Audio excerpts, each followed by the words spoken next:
वेंगुर्ला तालुक्यातील वांगणी येथील बागायतवाडी जी मच्छीमारांची रहिवाशी असलेली वाडी आहे, या वाडीमध्ये परप्रांतीय लोकांनी काही जागा घेतलेली आहे आणि ही जागा घेताना त्यांनी समुद्राच्या बरोबर लागून मातीचं भराव टाकलेला आहे आणि त्यामध्ये कांदनवनसारख्या त्यासारख्या प्रजातीमध्ये येणाऱ्या झाडाची कत्तल केलेली आहे आणि हे दिवसाडोळ्या सुरू आहे.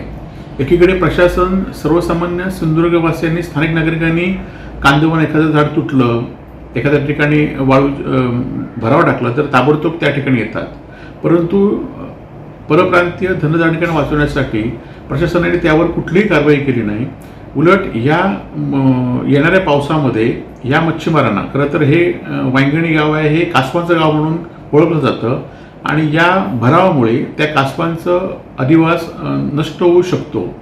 त्याचबरोबर मच्छीमारांना सुद्धा पावसामध्ये उधाणाचं पाणी ह्या मच्छीमारांच्या भरावामुळे या घरामध्ये येऊ शकतं आणि पारंपरिक जी पाण्याची वाट आहे ती पण या भरावामुळे बंद झालेली आहे. आणि प्रशासनाने ह्यावर योग्य कारवाई न घेतल्यामुळे हे मच्छीमार शिवसेनेकडे आलेत. मी तिथले आमचे जिल्हा परिषद सदस्य, तालुका प्रमुख यांनी त्या ठिकाणी या ठिकाणी भेट दिली आणि या संदर्भात प्रशासनाने जर 1-2 दिवसात कारवाई नाही केली तर आम्ही तीव्र असं आंदोलन स्थानिक मच्छीमारांच्या मदतीने करणार आहोत.